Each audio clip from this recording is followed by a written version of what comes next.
There we We're go. We are live. live. Sweet. Awesome. Greetings, Dr. K here. And on this channel, I help ambitious individuals end self criticism with tools and strategies to create optimal everyday mental health.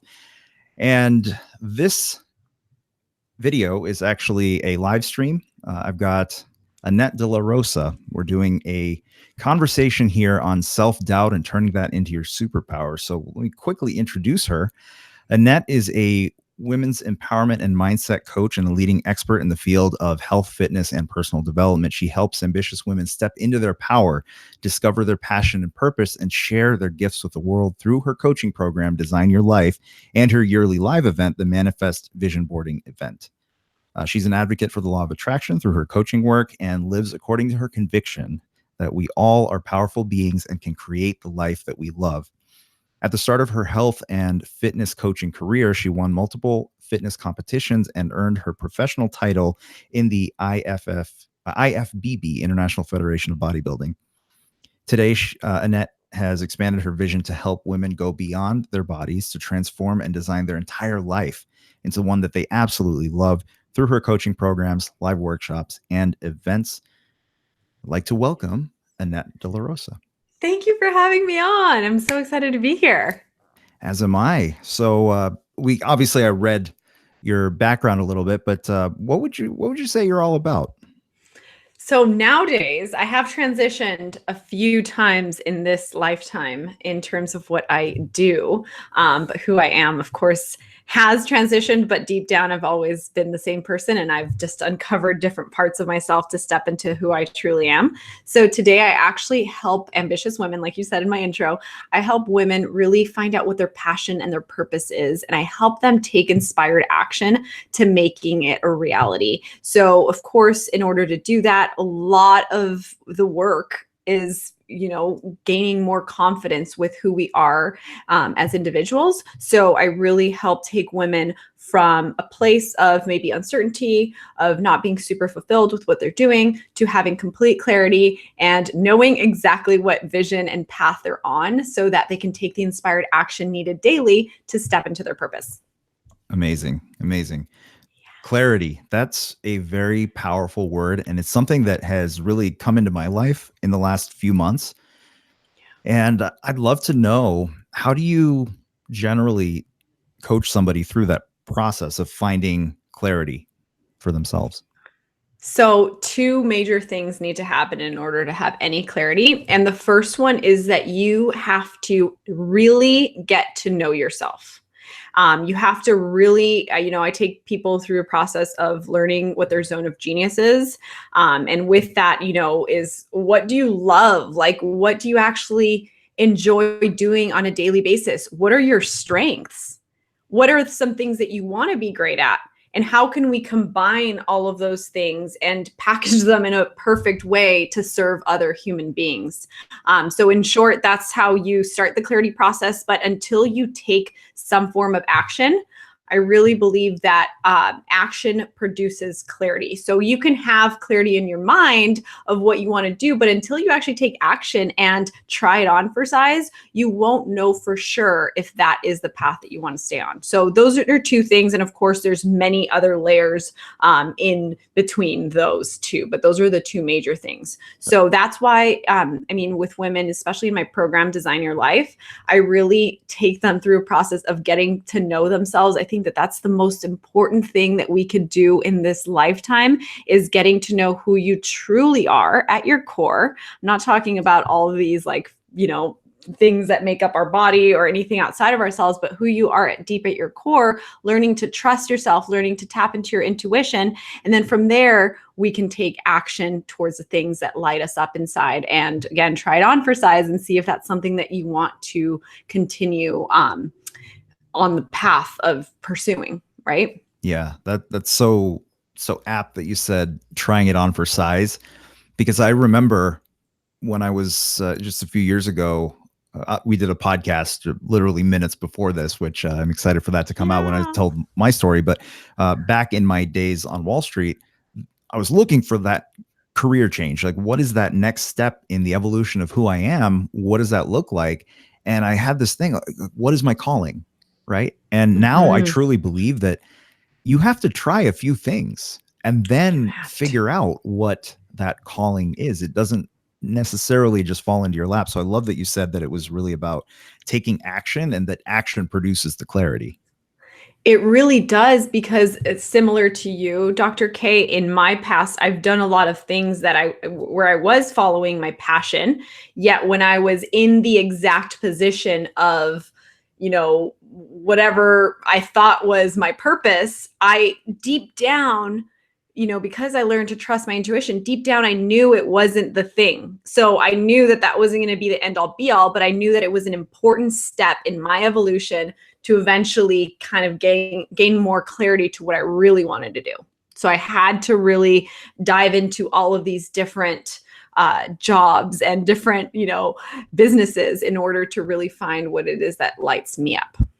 That's amazing. And Yeah. yeah, I would like to really dive into your origin story. There's certain elements here about, being a competitive bodybuilder, and you've been published. So I mean, you've got a rich history. And it's really fascinating to see again the pivot that where you're going through today. So what is the origin story of Annette? Thank you, Dr. K. Oh my gosh, I feel like I've lived so many lives in this life. So, where do I even start? So, I grew up in San Diego, California, and I mean, I'll start it here, but of course, there's different layers to my story. I learned about the law of attraction when I was 16, 17. And at the time, at the beginning of high school, this was maybe sophomore year, I felt like I had absolutely zero confidence. I mean, if I was in a classroom and I was asked to, speak or present, I would turn bright red, I would sweat, I would, really have this mean girl going on at all times, that I wasn't smart enough, that I wasn't good enough, that I basically was destined for a future of complete failure. And I really honestly had zero, I had no vision as to what I wanted to create in my life, let alone what I wanted to be when I grew up. And of course, when I was younger, I had different things that I saw myself doing. And a lot of things happened that made me really not believe in myself. So when I learned about the law of attraction, it shifted my mindset completely, because something about reading that our thoughts create our reality just really hit home. And I knew that there was so much truth to that, even though I had just read one book, which was The Secret. And so that year I decided, and I really, really decided, I was done with the inner mean girl going on 24/7. And the first thing that I wanted to do was that I wanted to see if this law of attraction thing worked. And the way that I was going to test this out was through weight loss, actually similar to you, Dr. K, and through transforming my body. I didn't feel confident in my skin. So I thought that that was going to be the thing, right? I wanted to transform my body. And at the time, I decided to join the cross country team, it was off season training for the track team the next year in high school. So I decided to give it a go. And I was embodying everything that they would teach us in The Secret, which was basically like, picture yourself exactly what you want to feel like, and think, be conscious of your thoughts every single day. So I was doing that. I was writing things down, how I wanted to feel, how I wanted to be. And fast forward that year I joined the track team. I did all the off-season work, and I had a coach who told me, Annette, you have a gift for running. And I think that was the first time anybody in my life had ever told me that I had a gift of any sort. So somebody Right. believed in me. And I remember, like, I could literally cry, because I remember that feeling of like, oh my gosh, I'm being seen by someone. And now I'm really gonna just give this a go, right? So when I joined the track team, so that was the off season, then I joined the track team, and I ended up actually becoming the most valuable player that year, which was, I was the fastest girl on the fastest girl in my school, technically, in the track team, winning all my competitions, first place. It was kind of unheard of. And that was my proof that the law of attraction worked, because for the first time, again, I was feeling confident. I was achieving things that I never thought were possible.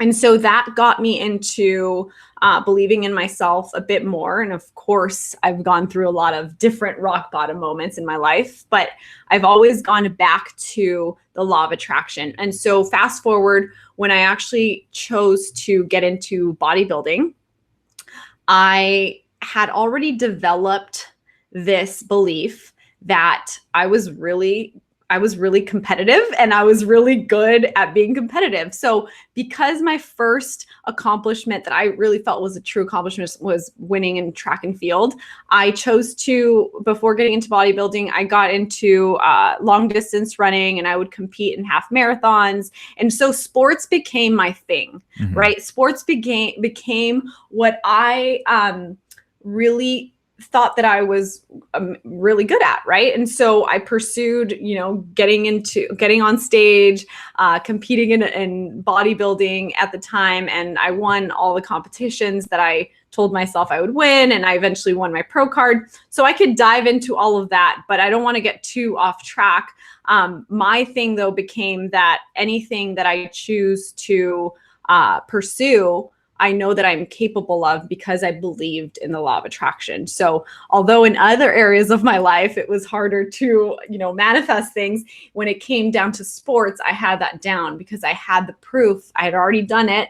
And I really, embodied what it meant to be an athlete. And that's how I achieved those things in the bodybuilding industry, and eventually leading into covers and, all of that. So I don't want to get too off topic though. What was the question after?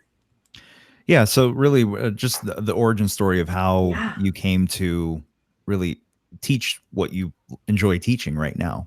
Yeah. So that's what I'm saying. It's so long, but that was my first, again, social proof that I could achieve anything that I set my mind to. So actually, when I was competing in bodybuilding, I, really took the steps to really take like what it means to manifest. And I would write down every single thing that I wanted to achieve in the bodybuilding industry. And finally, when I won my pro card and I, got sponsored and I did all these things that I wanted to do, I remember telling myself that if I turned those visions into reality, my purpose was going to be to help other women, to teach other women the law of attraction and how they can create anything they want in their own lives. So at the time, my passion was, of course, being, in fitness. I wanted to help other women transform their bodies because I saw what it did for my own confidence, right? And so I actually started my first business coaching women in health and fitness and helping them transform their bodies, eventually helping train them to get them to stage and compete as I had in the bodybuilding industry. So that was my first taste at coaching.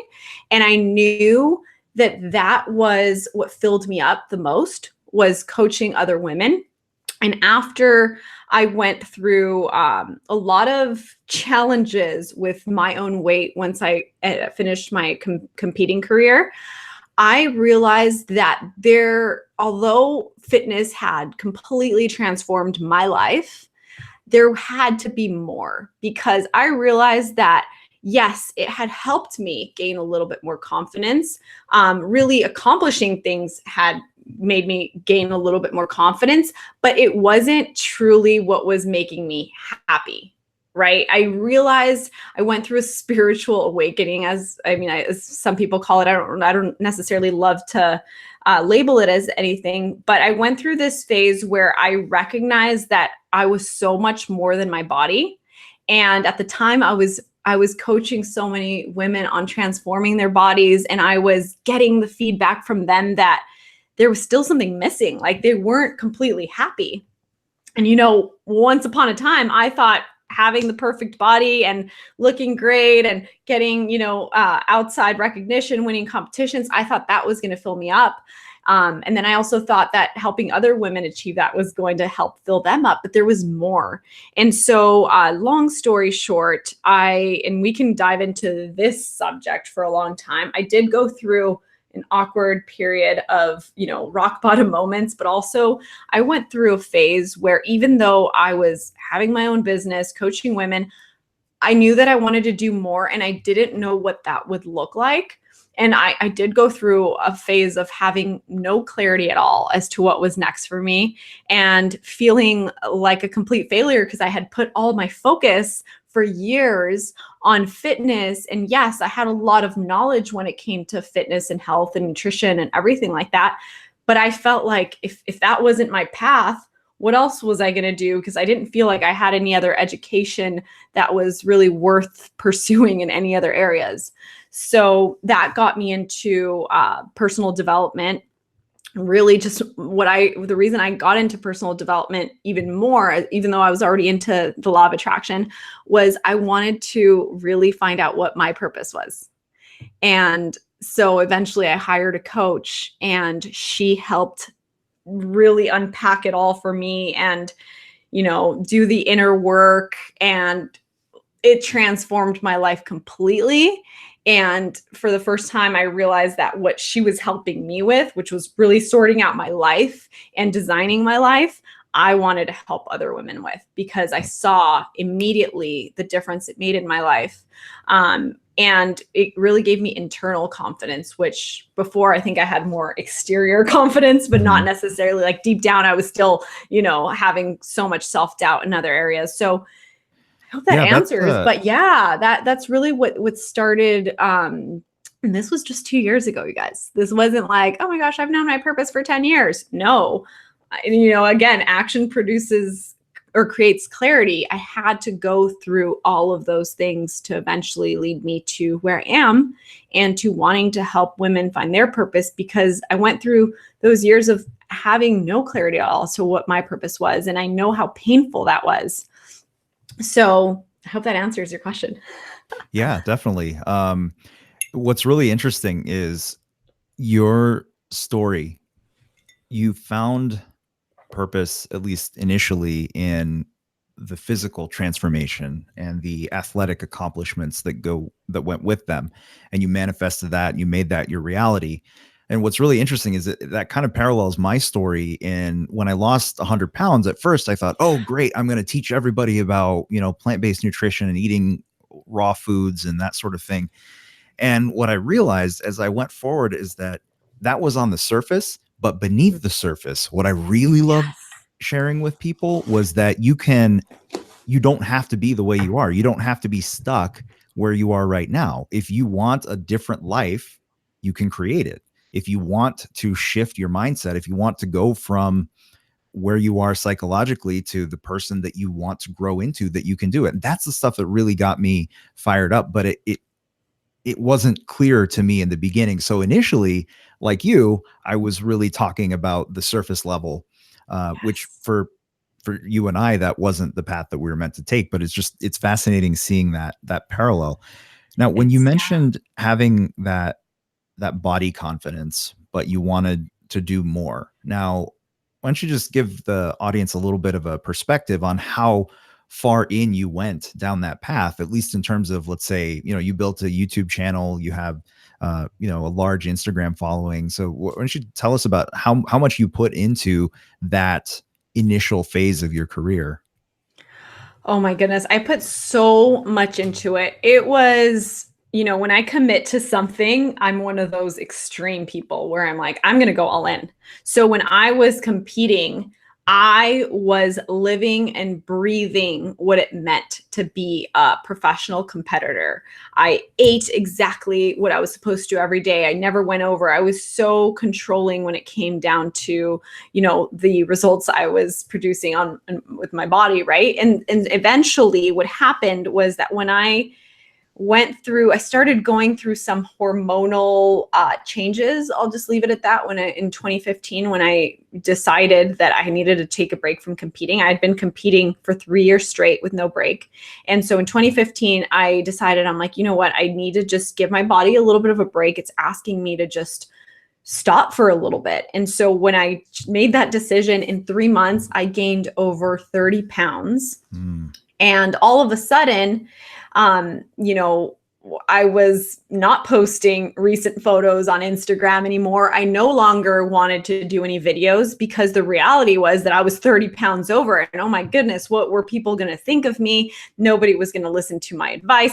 These were the thoughts that were going on in my mind. So what I did is I hid from that. And for the longest time, there's a period, actually, you can scroll back on my Instagram, where you'll be like, what do you mean? You never gained 30 pounds? Because I was just posting, past photos, and I was never vulnerable about the fact that I was struggling and that I had gained over 30 pounds. It gives me goosebumps because I remember feeling so alone, and it was like the worst feeling in the world, that not even wanting to go to the gym because people that know you as this fit person all of a sudden are going to see you overweight.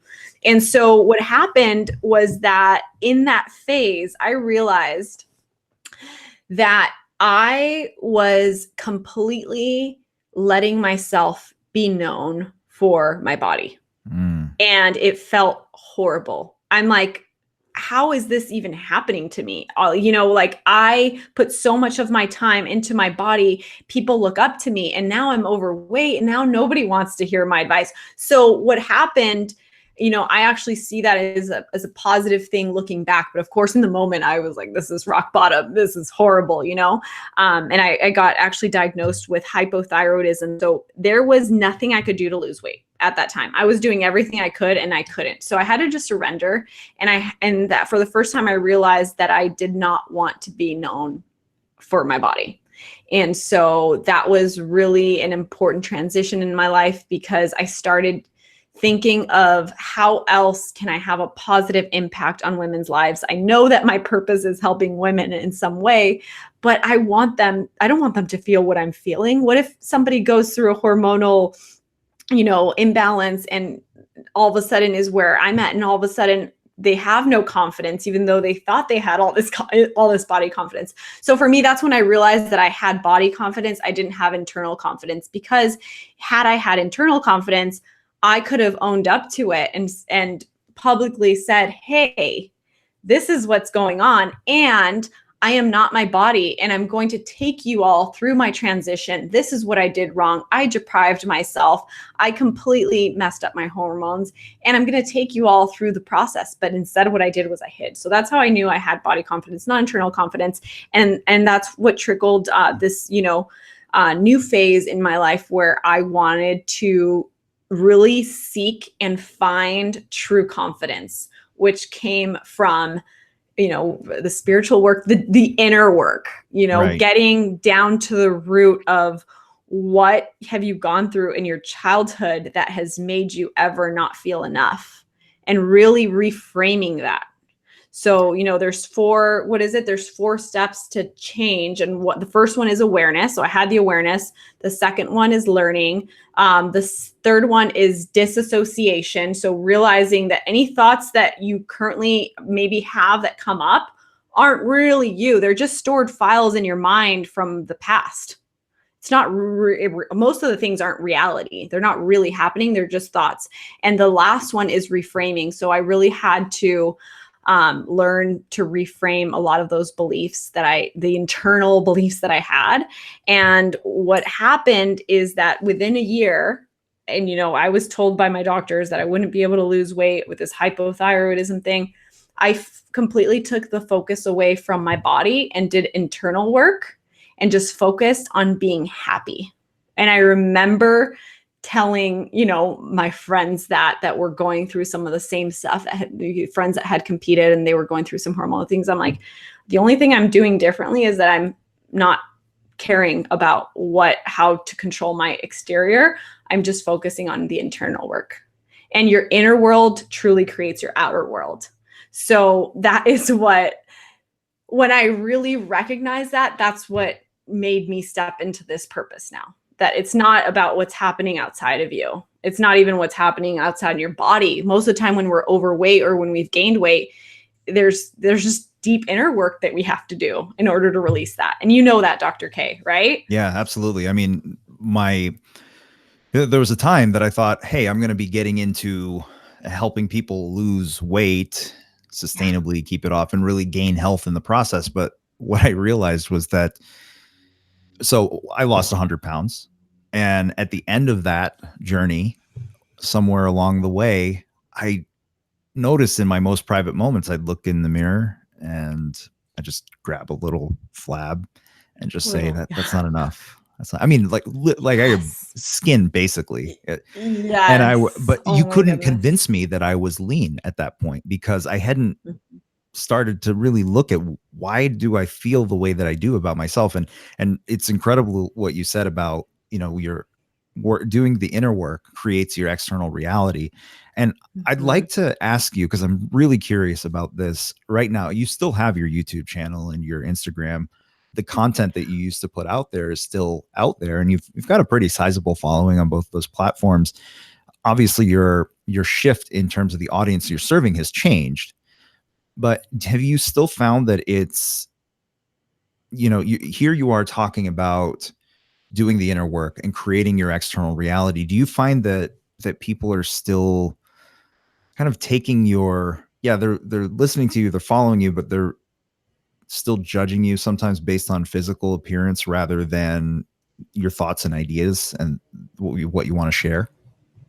I want to be completely honest. I've never thought about that. So, I mean, in a sense, I feel like that's a good thing because I don't really worry about whether people are judging me or not. I promise I'm not just saying that to come across as confident, but I never actually think about it. But the reason I stopped YouTube a year ago, some of my last videos, I said it quite frankly, I'm no longer competing. I have a lot of videos actually where I transitioned and I was like, you guys, I'm never competing again. And this is, the reality. And I was still teaching, people how to create a sustainable lifestyle and eat healthy and achieve a balanced physique without going into extremes, which I am totally still on board with, because we do need to take care of our physical body, to be healthy. So, as I've transitioned, the reason again, I've never thought about what you just said, Dr. K, but the reason I haven't posted as much on YouTube is simply just because of focus purposes. I wanted to really nail down the program that I wanted to create to help women, which is what I did with the Design Your Life program. And I had a goal of, starting live events, and I did that this year. And YouTube, I am totally going to get back on YouTube, and I want to, but I only want to provide content that fills my soul up, that is going to transform people's lives. And so I told myself it's okay to kind of just not be on every platform 24/7, right? It's okay to take a break. I'll be back, but I'm going to be back stronger and with a more powerful message, and So maybe still important to sharing have some that. health stuff, right? But Yeah. yeah, Well, so it's so that's, important to have that clarity. I think a lot of people get caught in the rat race of, hey, I've got to keep putting stuff out there or people are going to forget about me.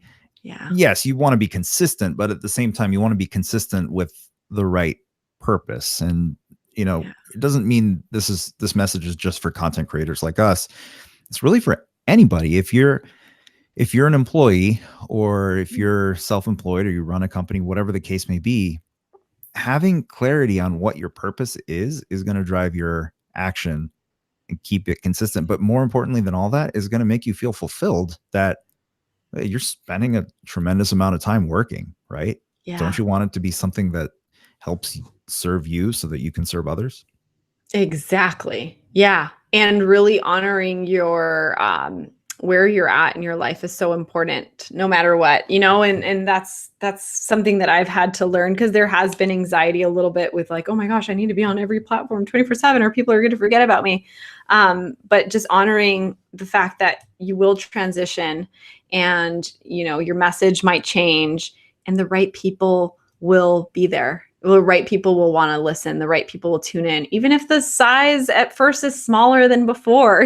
We've talked about this, Dr. K. I Right. felt like, with my fitness videos, it, I was known as a fitness person. So of course people were going to watch me for that. So it felt a little bit uncomfortable at first transitioning, but now I know that we are not meant to stay who we were. We're constantly growing. And if we're growing, that's a great sign. So we want to continue evolving, Yeah. I and our mean, message will evolve with your it. experiences in bodybuilding, right? And your Yeah. experiences in coaching other people and being totally in that world, Yeah. and then going through the challenges you did with your health and having that lead you in the new path, like that obstacle of the health was the way. That was what it was Was the supposed to way. happen in order for you to have, again, the impact that you want to create on the world. And that's really true for anybody that's listening to this right now, watching us, Yes. is Amen. the things that are the challenges in our life, the things that maybe we are not proud of, or those times that we want to forget, those are the ones that shape us the most. It's up to us to use it to our advantage. So I do want to talk about some of the challenges that you faced growing up, and you referenced about, not feeling like you were enough, and I wanted to understand, where did that come from?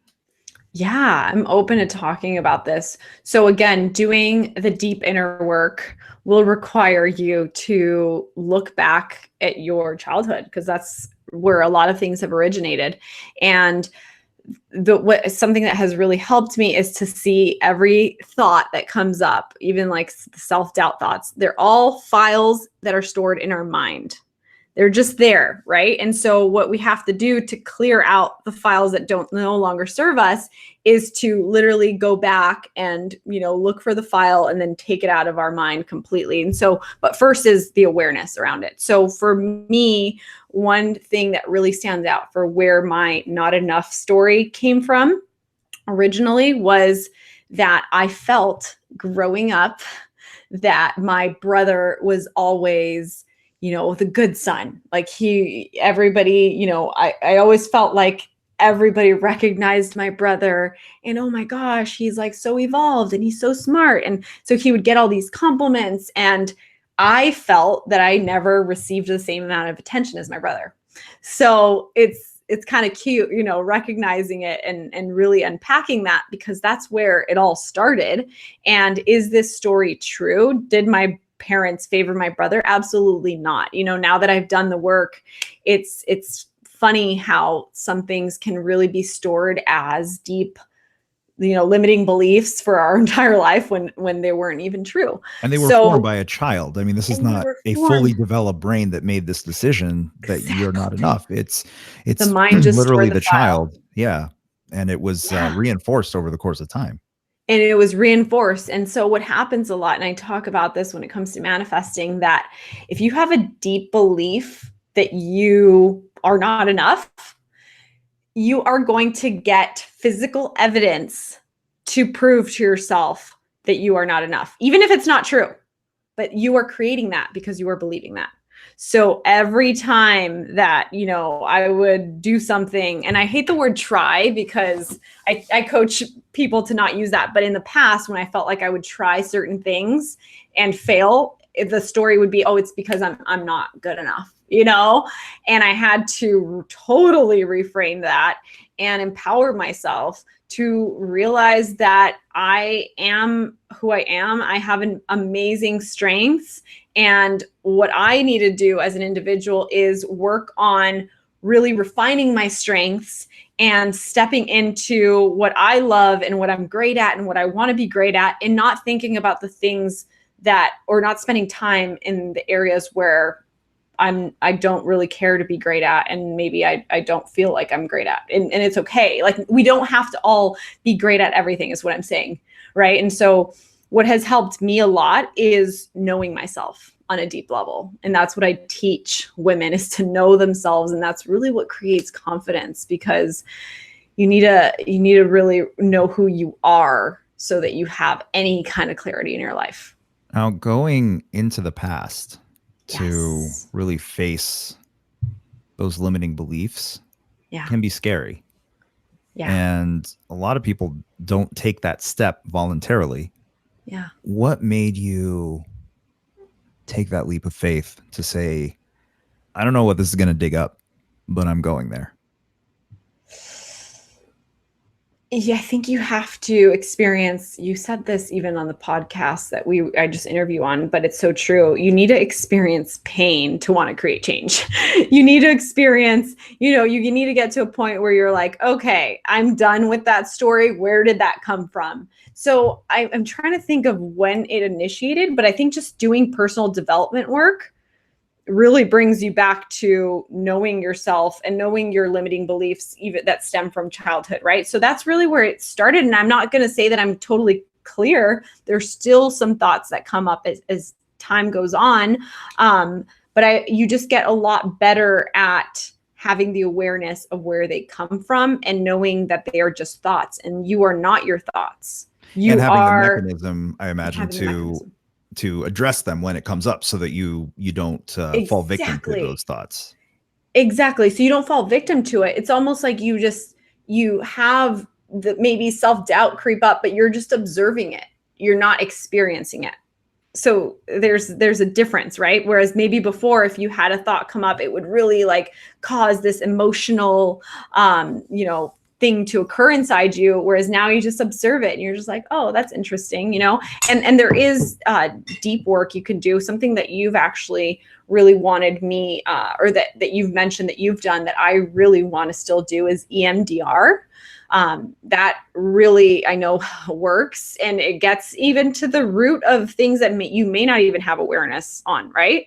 So that's something that I want to do. Tapping has also helped, especially when it comes to limiting beliefs and fears. It really helps you get into everything that's stored in your amygdala, all those fears, and help release them. So that's something that's really helped me as well.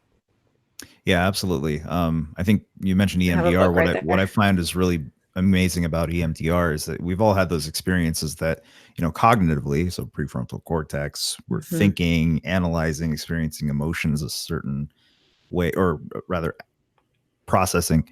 But then we have these moments, maybe it's around binge eating, for instance, where we just instantly go and eat. And by the time we're even aware what we're doing, it's too late. Yeah. And why is that? It's because the amygdala and the prefrontal cortex are not in alignment. They're two separate programs going on at the same time. And depending on the state you're in, you're going to listen to one or the other. So EMDR Exactly. is really amazing because it can actually, by helping you reprocess and reframe the past events, you can actually create some synergy and consistency throughout your nervous system, which allows you to act in accordance to, who you want to be, how you want to be. Yes, exactly. I love that. And I know we talked a lot about this on my podcast, but just really embodying who you want to be in the present moment and reminding yourself of that every single day. Because it's easy for us to want to fall into our old habits, but we have to create new ones and really be consistent with living them in the present moment. I want to ask you, who you should be. It leads me to a question. How do you differentiate who you are from who you think you should be? How do you differentiate? So can you ask it one more time? How do you help somebody differentiate? Let's say I'm a client. Yeah. How do you help them differentiate who they truly are, which is part of the gaining clarity that you talked about earlier? Mm-hmm. How do you differentiate who they truly are from who they think they're supposed to be? Okay. So again, doing the deep inner work to know yourself, but also you need to, I mean, it really comes down to that, because if you are constantly looking outside of yourself, that is what you just said, like looking at who you think you should be, looking at people from the outside and being like, oh, I want their life. But really, when you know yourself on a deep level, you wouldn't want something that isn't true to you. So what I would really, encourage people to do is the most important thing you can do is to truly learn to tap into your inner guidance system, which is your intuition, and to truly learn how to listen to yourself, your true inner voice. And I know that that sounds very like woo woo, airy fairy, but when you do that, and when you actually think about, okay, how am I going to be from that place versus something that's outside of me, that will feel good. Versus if you're doing something that's not true to you, it won't feel good on a Right. deep inner level. So that's really what my answer would be to that. I love that. Now, Yeah. is there, when you're talking about, what people want their life or think that their life should look like for things to be Mhm. better, like what was one area for you when you're talking about self-doubt for you that you felt like you weren't enough at, and you felt, if only I was like this person or had this characteristic about you, then everything would be better? Okay, well, I told you guys how I went into, I was really into the fitness world and did, most of my education was around that. And I felt like I had that area down. But something that would creep up for me, especially when I noticed that I wanted to transition into something else, was that I wasn't educated enough. So that would be the story for me. Like, oh my gosh, I probably have to go back to school and eventually get a PhD and la da da da da in order to be taken seriously. When really I have learned and I've experienced and I've had the feedback from clients that people do not want to work with others based on their degrees. And it's amazing, don't get me wrong, if you have that to back yourself, but there's nothing more important than true passion and energy. And I've learned that my strengths are that I am, extremely enthusiastic and passionate about helping others.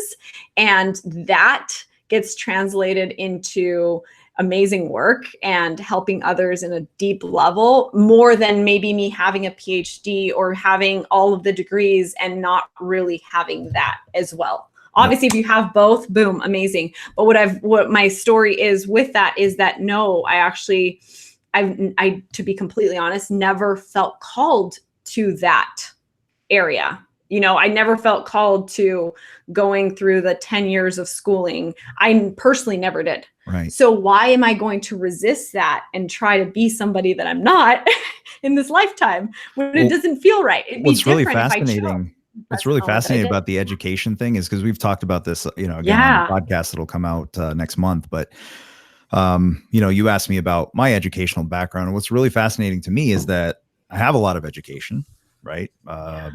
Two bachelor's degrees from an Ivy League school, Cornell University, and now a doctorate now of naturopathic medicine. And I agree with you that the education in and of itself, yeah, it might give you a little bit of authority when somebody doesn't know you at first, but to really have an impact, people want to understand that your education backs up your passion and experience. And if that experience is your personal experience, that's really what is, people want to see, people want hope, right? So if they feel the hope that you are the person that understands them and can take them from point A to point B, that is the most important thing. But what's also really fascinating to me is that when we were talking about this, when we met up last time, that I never thought that somebody would have that story of not being educated enough, in the sense that I never thought like that would be a limiting belief kind of thing. that oh, I don't have enough higher credentials and therefore I can't execute on my passions, which and on the flip side, I grew up feeling like, hey, if only I was lean and fit and good looking, that everything would be better. That was my limiting belief. I felt that I wasn't.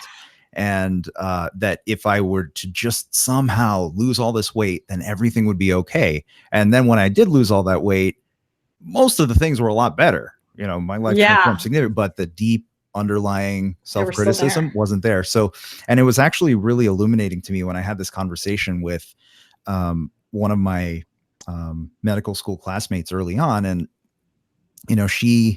she was, an attractive woman, and she was frustrated by the fact that people didn't take her seriously in terms of her intellectual ability because of her good looks. And I was thinking, that was like an eye-opening moment for me, going, oh, wait, so your physical appearance is not the end all be all either.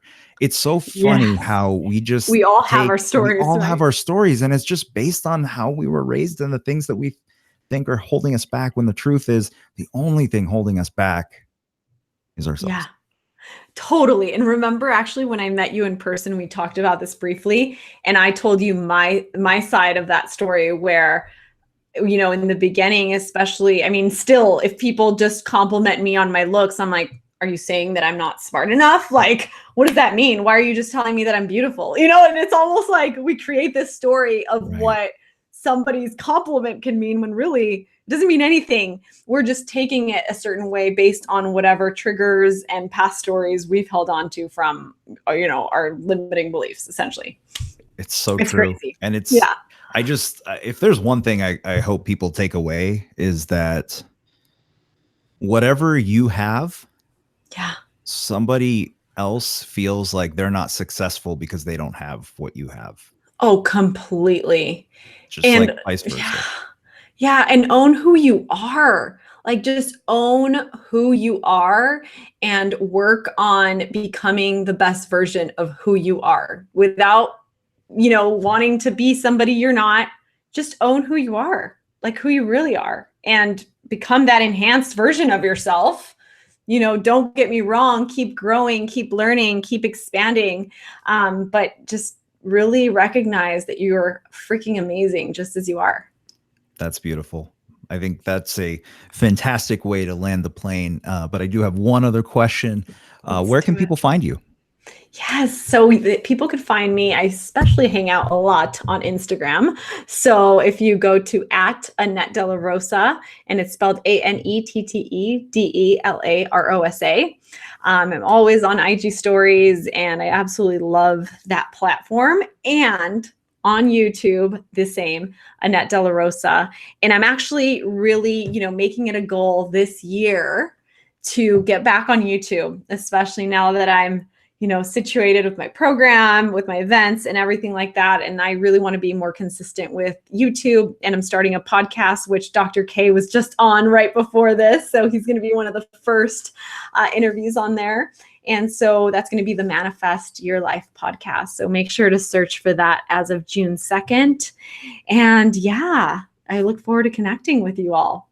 That's awesome. And just between you and me, now that you have publicly proclaimed that you are going to be focusing on YouTube, I will watch that as well, because I want my subscription feed to have more videos from you and talking about manifesting your ideal life, embracing who you are. I love what you said there at the end about just the easiest thing, just embrace who you are and get even better at it.